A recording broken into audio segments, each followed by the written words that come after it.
No. I know. Okay. Now, the trick here, of course, is to get a nice electrolyte bridge, and hair is going to be pushing this stuff away. And in fact, there's just no way with this kind of electrode you can get that thing to stick down to a scalp. With a person thin hair like me, easy. But with the younger folks, like you're going to be running a lot of, have good hair, it's going to be much harder. Now, what I do is I just inject a little bit underneath that space and withdraw the needle as I inject, okay? Now, what the subject feels when you do this is the goop feel comes back. Just for a second, you feel sort of cool, goopy feeling. And having done that, you will get your active electrode and clip it in place. And you gotta hold it until we can hold it more securely. So, let's just imagine for a moment that we are dealing with a right frontal electrode placement. I'm not going to be too careful about where I place it right now.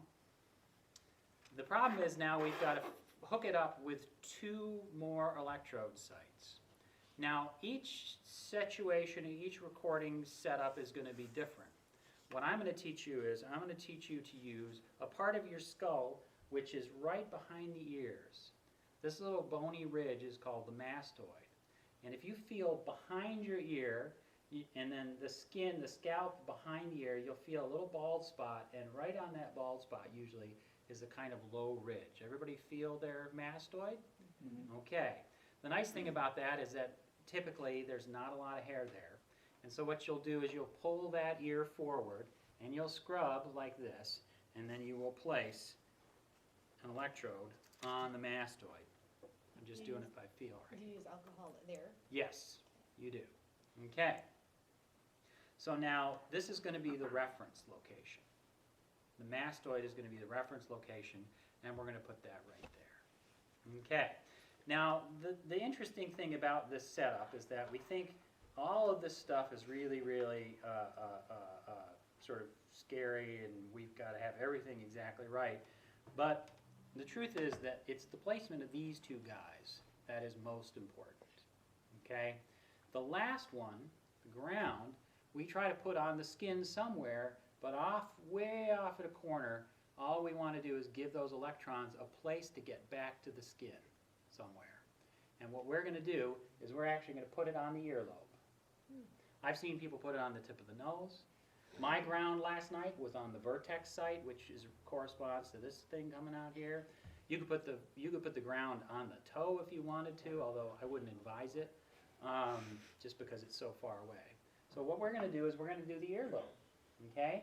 The earlobe is a little weird. Obviously, it's got that weird shape, but there should be enough lobe for you to work with to get that thing, and just sort of, I'm going to show you here. Sort of think of like a little personal jewelry item. Get it on there, and then just sort of curl it around. You see that? Okay? And that should grab just well enough for you to get to. Okay? So we're going to use the active sites are going to be frontal sites. Front, right, and left. Notice they're symmetrical across the midline. Think of them as sort of a couple 3-finger widths above the eyes, and maybe a little bit lateral of the eyes. So instead of right above the pupils, we'd actually probably put them up above the corner of the eyes, I think, is what we're going to look for. Okay? Mike, can I? Yeah. I have a question, and if it's too lengthy to get into here, then tell me, and you'll tell me some other time. Okay. So when we do EDA, there's only 2 leads, and in my mind, not knowing a lot about electricity, I imagine electricity flowing, out of one and into the other. So here we've got 3 leads. What's happening, or what would happen if we didn't use a ground? This is where the shortcut that I took starts to work against me, because all of these setups, they're called bipolar recording leads. Basically, think of it this way: that the ground here, I'll just put it spatially in the center, and the active off to one side and the reference off to the other side. That what the computer's doing, the amplifier's doing is, it's measuring electron flow from this guy, the white, to the black. Simultaneously, there's another current between the red and the black. And what it's doing, the computer's doing, is it's actually calculating the moment-to-moment difference between those 2 currents. Now the reason it does this is because there are induced currents on your body from this stuff, the fluorescent lights, the AC in the walls, and all that stuff. And your body acts like a big antenna.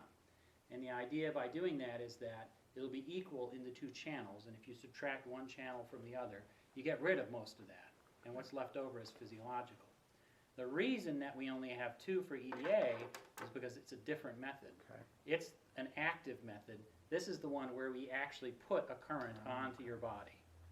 Okay? Should I explain? That makes perfect sense. I'm glad I asked. Yeah, don't tell people that, they'll freak out, but you'll never feel it. It's like 100 milliamps or something like that. It's way below the sensitivity threshold for electrical current by a long shot. Okay, so we've got that, and then I'm going to just sort of hold one out here in space, and we're going to pretend that that's on the ear. Okay? And then you're going to have the same setup on the other side as well. Okay. Now, I taught you almost all you need to know about the prep except for one last thing, which is the fact that when these guys are on here, and I'm just going to put one on here like this, I'm going to set it up so that when you do it, you want to have it so that the cord comes back up over the top of the head and doesn't hang down in the face. Okay? You want to get it out of the way, and the best way to do it is either off to the side and sort of loop it over the ear like that. You just use the ear like a little bracket, or I like to just put it up over the top. Okay? Anyway, the problem is that this will pull on the electrode. Now, if we could get right down to the skull and attach it to the skull like this, that'd be great. But, you think I'm kidding, but in fact, there are electrodes called needle electrodes, which are exactly what they sound like. Instead of all this business, there's a needle that's maybe a half a millimeter long, and the way they make contact with you is they push it into the epidermis and through into the dermis underneath. Good contact. And you pull them off, and there's a little blood that comes out after. Yeah, if you want good signal, you really got to go for it. And that's what we're trying to do here. What we're trying to do is we're trying to pick up what we call signal. That's electrical current which has information in it that we can use to interpret things. And we're trying to minimize what we'll call noise. Okay? Noise is all those other currents which are totally uninformative, but are there nonetheless. Now you have in EEG a real problem. I mentioned before they're like the Who's in Whoville. Now remember what Horton was doing. He was sitting there going, I can hear him, I can hear him. Everybody else was around him yelling, I can't hear him, I can't hear him. That's the problem. They wouldn't shut up. Until they shut up and the Who's were saying their thing in unison, that's when they finally heard. Now, you have a problem because your subjects are going to be, in effect, yelling all the time. Now, I don't mean literally opening their mouths and yelling out loud, but essentially they're going to be doing things with their body which create electrical noise. Now, the three big sources of electrical noise, which you will endeavor at all times to minimize, mostly by instructing people, and then afterwards, if they do it anyway, telling them to cut it out. Okay? Can anybody tell me what those three are? Denny, I know you know one. Well, talking and moving kind of go together. Yeah, just moving around. Just moving your head, any kind of movement whatsoever. So when people are minimizing that, they're going to be very still. Now, fortunately, you guys are doing meditation, so hey.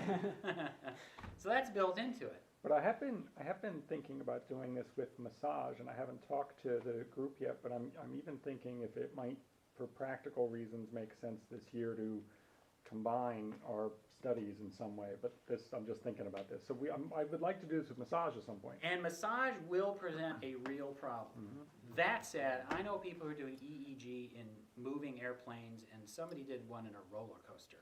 Hey. Just to show, now the trick to doing stuff with those kind of artifacts is knowing how to filter out all the noise and get to the signal. And it's all done post-processing. Still, you want to try to minimize movement as much as you possibly can. If you can just eliminate the movement altogether at the front end, you've done most of the hard work of getting to signal and eliminating the noise. Okay, one of them is movement.